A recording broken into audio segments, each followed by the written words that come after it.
I'm going to lose it. I'm going to actually lose it, bro. We have gone so far as a society that people don't actually care about being alternative anymore. They literally only want to be perceived as alternative and care about nothing else besides that. Now, the way that I'm going to like talk about this video is the new naturally alternative trend. I know you guys have seen it, and if you haven't, get ready, put on your gas mask so you don't pass away of the actual like noxious levels of cringe that are going to emanate off this video, because there's going to be a lot of cringe. And the thing is I'm going to be showing people's videos, but we're not even going to be cringing at them. We're going to be cringing with them, because a lot of people in this video are calling out naturally alternative, and a lot of other people are not calling it out, but they're talking about it in a way that is just so backwards and stupid. So what is naturally alternative? Let's break it down. Okay, maybe Google AI can help us out. It never does, but let's see what it's got today. Naturally alt refers to some bullshit that is made up to make teenagers feel bad, with the sole intent of making them self-conscious about their appearance. Wow, Google AI, you really knocked it out the park today. What the heck? So I basically just summed it up for us all right there, but basically naturally alternative describes people who want to go out and they want to go outside into public, or maybe post on social media with putting very low effort into their looks on a given day and still be perceived as alternative. Usually this has to do with having a very casual outfit, right? So you're putting on an outfit that looks basic, quote unquote, but you look so outwardly alternative that people still perceive you as being part of an alternative subculture. I can't even bring myself to say alt, because people are saying naturally alt. They're not saying alternative, they're saying naturally alt. Totally different thing. This is a great video right here. This is talking about how a lot of people, they aren't really talking about alternative style even. They're just talking about alternative features, which essentially a lot of people equate to being white and being skinny. So why are so many people getting mad talking about naturally alternative feature? Well, it's because it's that. It's just racism, and it's just another form of conformity, because in alternative subcultures, the idea is that everyone is accepted. All you have to do is be interested into this sort of like fringe niche, like sort of, media or content or hobbies. So people from all sorts of walks of life and all sorts of races, creeds, age, nationalities, people will all come into this one thing, and all sorts of people will be interested in it. So naturally, the alternative, culture is very diverse. However, looking naturally alt, there's not really a way that you can quantify that besides using the natural guidelines of general society, and then just applying that to alternative style, basically. So a lot of people are getting really pressed that people are saying, oh, I want to look more naturally alternative, and they are talking about high cheekbones and forward projection on their face, when in reality, if you had a recessed jawline and you had really low cheekbones and you had like kind of a cross eye, that would actually be more alternative. But people aren't trying to be more alternative. They're trying to be perceived as more alternative. And this is where the mental issue comes in. And now I'm going to show you guys another video, which I just think is really funny. And we need to watch this video because it's going to transition me into the next thing that I'm going to talk about. So I'm just going to talk over this one. She's saying 5 things I do to look naturally alternative. So she's playing into the naturally alt trend. So she's saying she's talking about her haircut in this part of the video, which is probably it's the biggest foundation to actually looking alternative. Because you don't see that many people on the street with purple hair. I know there's a lot of people with dyed hair nowadays, but realistically, the percentage of the population that actually dyes their hair or has some really crazy haircut is so low that I think that a lot of people just aren't realizing that your haircut is doing most of the heavy lifting if you're trying to actually look alternative with no makeup on, no outfit on. So this part's valid, and then she's talking about eyebrows, how she has her eyebrows cut super small, where they used to be larger, and now she looks more natural alternative. Now she's talking about makeup. So when you get to the third thing, the first 2 are acceptable. They're you just sort of do one, small swoop. I mean, I know eyebrows are hard. I cut my own eyebrows, and I know that's hard. Shaping them even harder. Having a cool haircut, that's hard. But these are things that you do. They're not natural. I'd actually say, they're actually as unnatural as it could possibly be. And then people start to realize, oh my God, being alternative is unnatural. She's talking about makeup. You know, maybe she doesn't have that much makeup on in this video. Maybe she's saying she has a little bit. I don't really know. But when you think of alternative, you're thinking of someone with a lot of makeup on.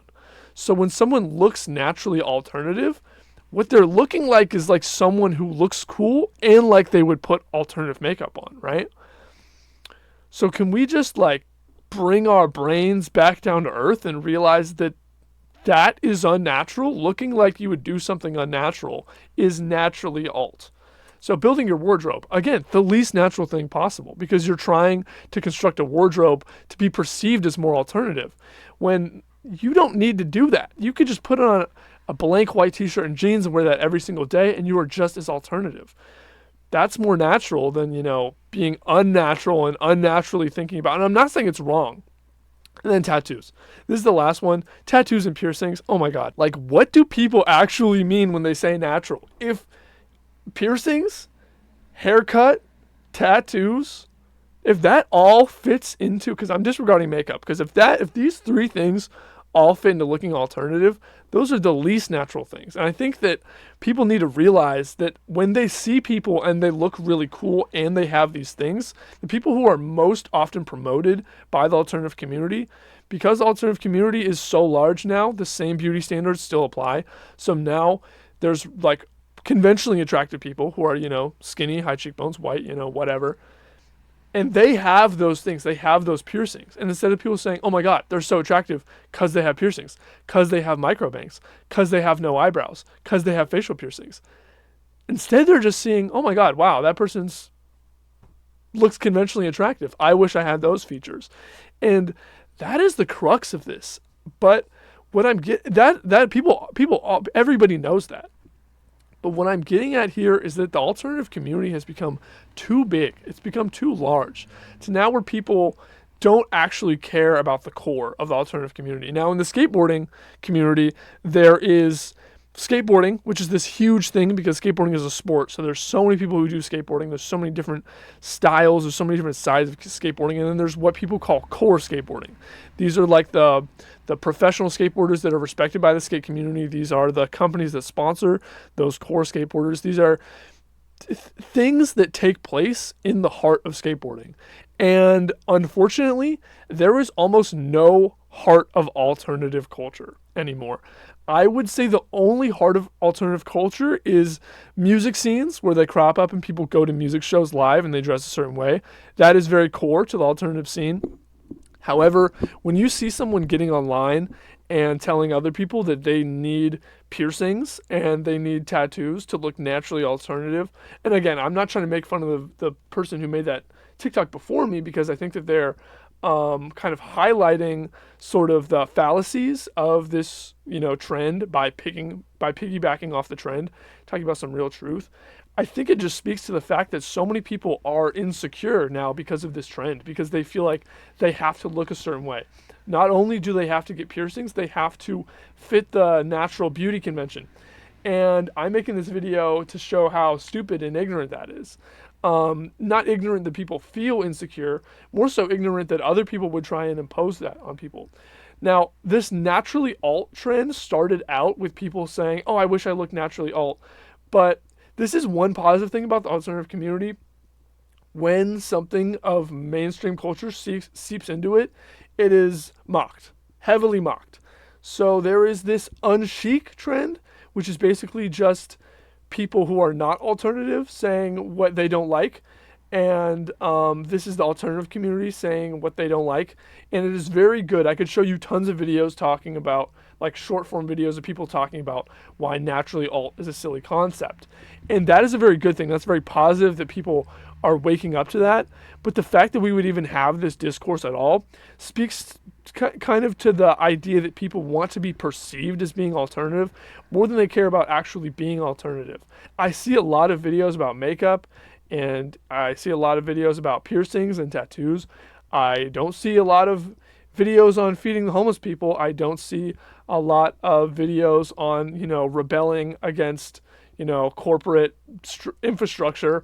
And yeah, that content is way harder to make. I do understand that. And I'm not blaming anybody for not making that content or trying to make that content even. It's just one of those things where if someone saw that video, no matter how much time they have spent trying to be perceived as alternatives, trying to like, if they're not interested in things that are, analogous to their belief system, then they're not truly alternative. And again, I just stated some things that would maybe go along with sort of like the punk identity. And I know that alternative is huge and it's not technically political, or like each different alternative subset has its own like politics, but that kind of doesn't matter. That kind of doesn't matter because when you are part of an alternative community, you are the other, and you have to have empathy. You have to have empathy and compassion to be part of the other.